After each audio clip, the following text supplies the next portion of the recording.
Welcome to Basic Electrical and Instrumentation Engineering subject. In this session, we are going to discuss torque equation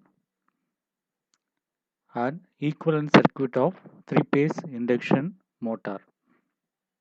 Then we will discuss load test.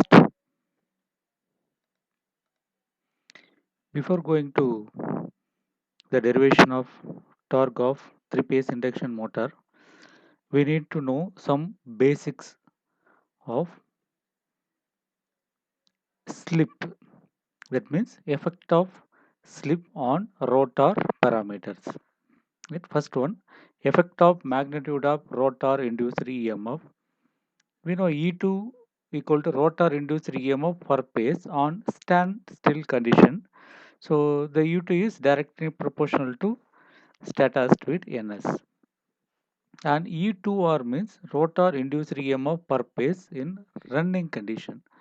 So E2R proportional to NS minus N. If we take the ratio of E2R and E2, we will get Ns minus N divided by Ns. We know Ns minus N divided by N is the slip equation. So E2R divided by E2 equal to S. So we will get E2R equal to S into E2. Remember this equation. E2 at running condition. That means E2R equal to S into E2. Next one. Effect of rotor resistance and reactance. R2 represent rotor resistance per phase on standstill. X2 represent rotor reactance per phase on standstill. L2 represent inductance of rotor per phase. So at standstill n equal to 0, so S equal to 1. So rotor frequency equal to S into F. Here S equal to 1, so Fr equal to F. We know rotor reactance X2 equal to 2 pi Fr L2. Here Fr equal to F, so X2 become 2 pi F into L2. Now at running condition, Fr, that is rotor frequency equal to SF. So X2R reactance at running condition is 2 pi Fr into L2. Fr we have S into F. If I take S as common term, we will get 2 pi F L2 in bracket. The 2 pi F L2 we can replace with X2. So X2R equal to S into X2. That means rotor reactance at running condition equal to S into X2. Remember this equation. Next one, rotor impedance. At standstill, capital N equal to 0. So we know the impedance equation Z equal to R2 plus JX2. So if I take magnitude, Z2 equal to square root of R2 square plus X2 square. At running condition, Z2R equal to R2 plus JX2R. Right? R means running condition. So I can substitute X2R value, just we derived now. I replace X2R with S into X2. If I take magnitude, I will get X2R equal to, Z2R equal to square root of R2 square plus S X2 square. Next one, effect on power factor. So at standstill, the power factor cos pi equal to R2 pi Z2. Just we derived Z2 value, apply that value here. So R2 divided by square root of R2 square plus X2 square. At running condition, power factor is cos pi 2R. Right? R means running condition. So R2 by Z2R. This Z2R also we derived. Apply that value here. So R2 divided by square root of R2 square plus S into X2 square. Then effect of power factor on current. So I2 is the rotor current per phase. So at standstill, I2 equal to E2 per phase divided by Z2 per phase. So apply Z2 value here. We will get the equation I2 equal to E2 divided by square root of R2 square plus X2 square. Similarly, at running condition, I2R equal to E2 per phase divided by Z2R per phase. So Z2R we already derived. Apply that value here. So I2R equal to E2 divided by square root of R2 square plus X2 square. So remember the formulas where I put box. Now the point is, if we compare induction motor and transformer, we will get transformer ratio K. So K equal to E2 by E1 equal to rotor turns per phase, that is stator turns per phase. So now we are going to derive the expression for torque equation. The torque produced in the induction motor depends upon the following factors. One is the part of rotating magnetic field, so which reacts with rotor and is responsible to produce induced EMF in rotor. Second one, the magnitude of rotor current in running condition. Third one, the power factor of the rotor circuit in running condition. Mathematically, the relationship can be expressed as torque proportional to pi and I to R and cos pi to R. Consider this equation 1. I means, that is a pi means flux responsible to produce induced EMF. I to R means rotor running current. Cos pi to R means rotor power factor under running condition. So we already derived some equations. So as per this, E2 proportional to pi, I to R equal to SE2 divided by square root of R2 square plus SX2 square. Consider this equation 3. Cos 2 pi R is R2 divided by square root of R2 square plus SX2 square. Consider this equation number 4. So apply the equation 2, 3, 4 in equation number 1. So now you will get E2 into SE2 divided by square root of R2 square plus SX2 square into R2 divided by square root of R2 square plus SX2 square. So here two E2 terms are available. So now T proportional to SE2 square R2 divided by square root of R2 square plus SX2 square whole square. This whole square and the square root will be cancelled. Now you will get T proportional to SE2 square R2 divided by R2 square plus SX2 whole square. If I convert this proportionality into equal, I will get a constant factor. So now T equal to K into SE2 square R2 divided by R2 square plus SX2 square. So the value of K is already derived. Right? Its proved value is K equal to 3 divided by 2 pi N suffix X for 3-phase induction motor. The Ns represent synchronous speed in RPS, that is Ns by 60. Apply that K value in this torque equation. So finally we will get torque equation equal T equal to 3 divided by 2 pi Ns multiplied by SE2 square R2 divided by R2 square plus SX2 whole square. The unit of torque is Newton meter. Is the final torque equation. Next one. So this torque equation. If I want to find starting torque, how to get? The starting torque is nothing but the torque produced by an induction motor at start. So at start n equal to 0, so slip value s equal to 1. Apply s equal to 1 in this equation. So I will get starting torque equal to 3 by 2 pi ns E2 square R2 divided by R2 square plus SX2 square.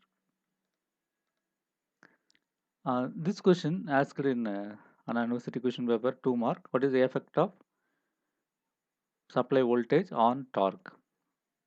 As per torque equation, starting torque Ts equal to K E2 square R2 divided by R2 square plus X2 square. So E2 proportional to supply voltage V. So I can replace this E2. So I will get Ts equal to K2 V square R2 divided by R2 square plus X2 square. So starting torque is directly proportional to V square. Therefore, the starting torque is very sensitive to change in the value of supply voltage. For example, the drop of 10% in supply voltage will decrease the starting torque about 20% because T is proportional to V square. This could mean that motor failing to start if it cannot produce a torque greater than the load torque plus friction torque. Next one, condition for maximum torque. This derivation, condition for maximum torque. How to get that? Mathematically, the maximum torque we can write as dt divided by ds, that is equal to 0. We already have equation t equal to ks e2 square r2 divided by r2 square plus sx2 square. So if I expand by bringing this square inside, I will get s square x2 square. We know mathematical equation u by v equal to u dv minus v du by v square. So using this method, we are going to solve this problem. Right? So I am going to take the numerator value u, denominator value v. So as per that, dt by ds equal to, the denominator is v square, so r2 square plus sx2 square whole square here. Now then I am going to keep the numerator value u as it is. I am going to differentiate with respect to s of denominator value, that is r2 square plus s square x2 square minus, I am going to keep the denominator value as it is, and I am going to differentiate with respect to s of numerator value, and I am going to make that value equal to 0. If I put 0 here, this denominator become 0 automatically. If you bring this denominator value to right side, total value is 0. So now k s e2 square r2, if I differentiate with respect to s, so this term becomes 0, that is r2 square is 0 plus s square become 2s x2 square minus this term is same r2 square plus s square x2 square. If I differentiate this term with respect to s, so k, so s become 1 e2 square r2, that is equal to 0. If I multiply the first term with this second term, I will get 2s square k x2 square e2 square r2 minus r2 square k e2 square r2 minus k s square x2 square e2 square r2 equal to 0.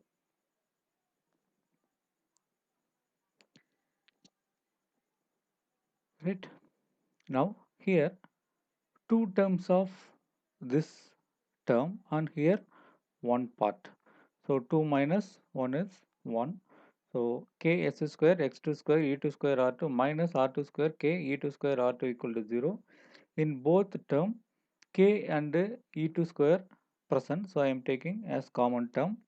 Now I am getting s square x2 square minus r2 square equal to 0. So now this term becomes s square x2 square minus r2 square equal to 0. Now if I bring this r2 square in the right hand side, I will get s square equal to r2 square divided by x2 square.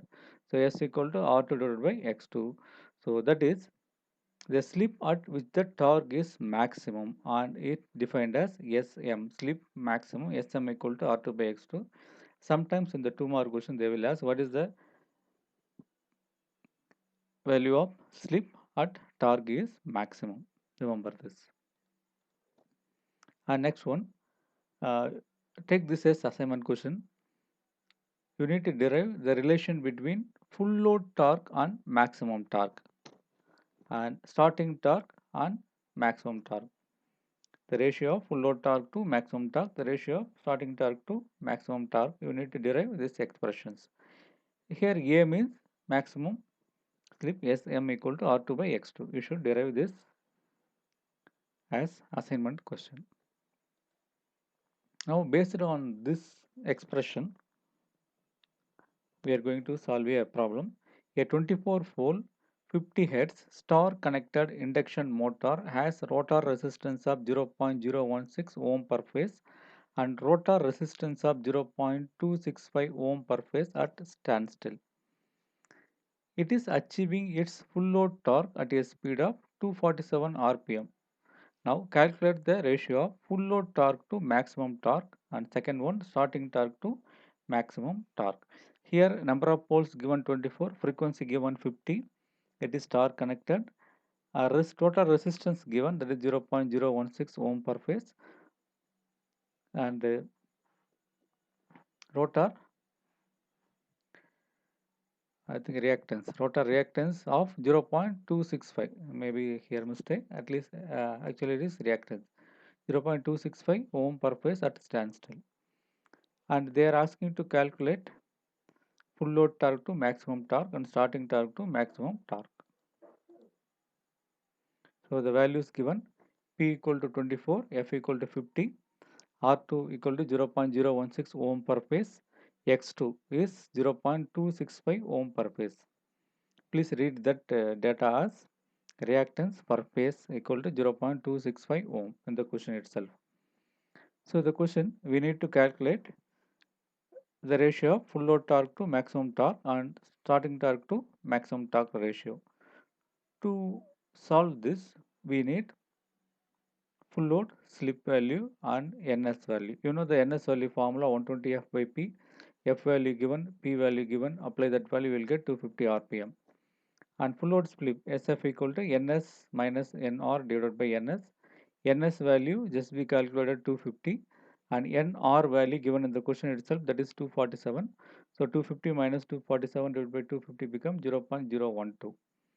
And SM values we know R2 by X2 derivation, we will get this already get this answer. So R2 by R2 value given 0.016, X2 value given 0.265. If you take the ratio, you will get SM equal to 0.06037.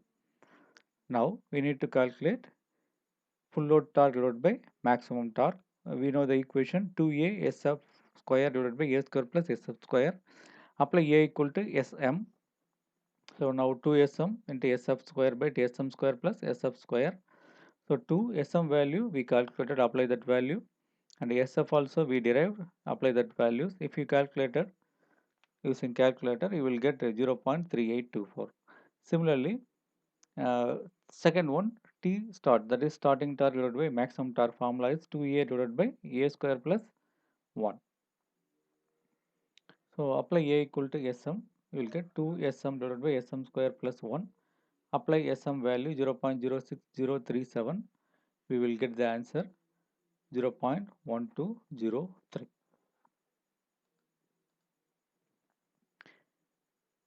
Next, we are going to discuss equivalent circuit of induction motor.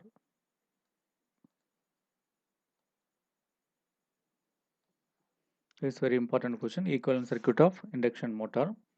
In general, induction motor can be represented as a transformer. This is shown in this figure. So this is transformer primary, look like that, and this is transformer secondary. So that means stator part and rotor part. The terms given here are E2R. Here output of rotor equal to S into E2. This we already derived. So E2R is the rotor induced EMF in running condition for phase. And in rotor side, R2 equal to rotor resistance per phase. X2R is the rotor reactance per phase in running condition. This also we derived, X2R equal to S into X2. And in stator side, R1 is stator resistance per phase and X1 stator reactance per phase. The applied input voltage is V1. Right? So in between stator and rotor, air gap is there. If I replace this stator and rotor as transformer action, I will get in this form. Right? So this is the air gap. So this is a stator winding, this is rotor winding. So output of rotor across rotor winding is E2 are equal to S into E2. We can take S X2 as a variable one. Right? Here R0 and X0 given.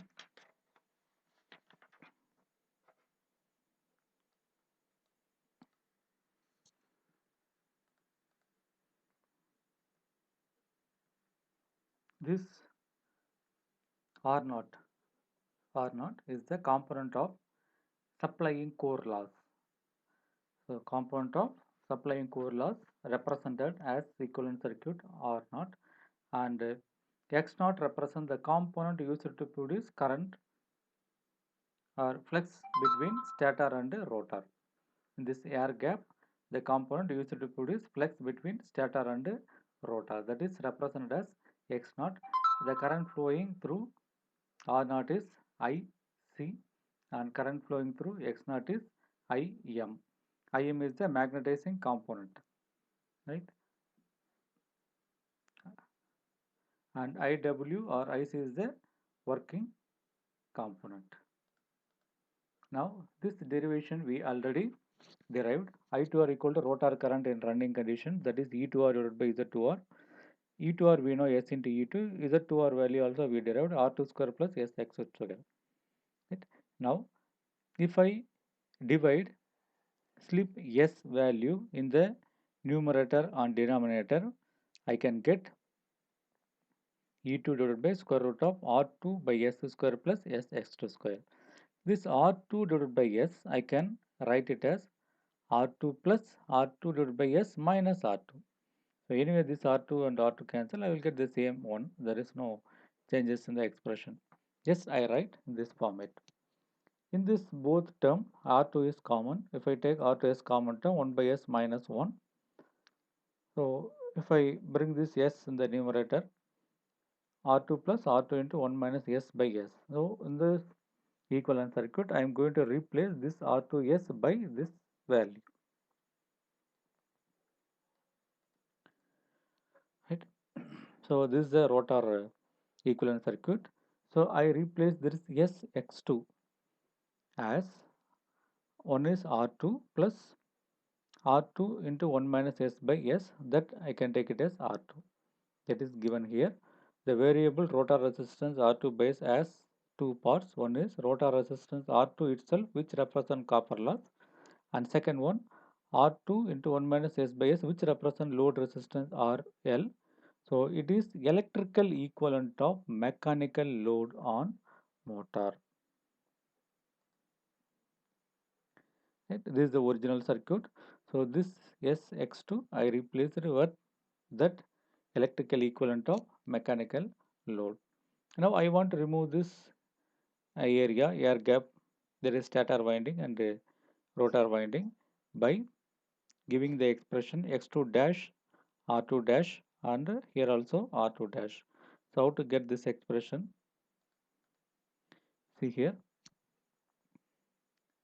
if I want to complete rotor expression, that is at a rotor equivalent circuit in terms of stator, I can write it as K equal to E2 by E1, that is transformer ratio. So E2 dash become E2 by K, and the rotor current I2R has its reflected component of rotor side, then I can write it as I2R dash. So I2R dash equal to K into I2R. So apply that I2R value here. And similarly X2 dash equal to X2 by K square is the reflected rotor reactance on stator side. Similarly R2 dash equal to R2 by K square is the reflected rotor resistance on stator side. Similarly RL dash equal to RL by K square. So apply that RL value here, we will get R2 dash divided by 1 minus S by S. So this RL dash means reflected mechanical load on stator. So what I did is all rotor component I am going to put in stator side. There is a reflected component on stator side. So if I put, I will get this expression. Now I want to move this parallel value to one side. I am going to combine resistor and reactance values. Right? So now R1, R2 dash is there, X1, X2 dash is there, and this is the electrical equivalent of mechanical load. If I combine both resistor values, I will get R1E, that is R1 plus R2 divided by K square, and X1E is the combination of that both reactance, X1 plus X2 by K square. Similarly, I1 is combination of I0 plus I dash to R, and I0 is the combination of IC plus IM. So the final equivalent circuit is shown in the following figure. So I stop the discussion of electrical equivalent and rotor equation session with this itself. The rotor load test we will discuss on next session.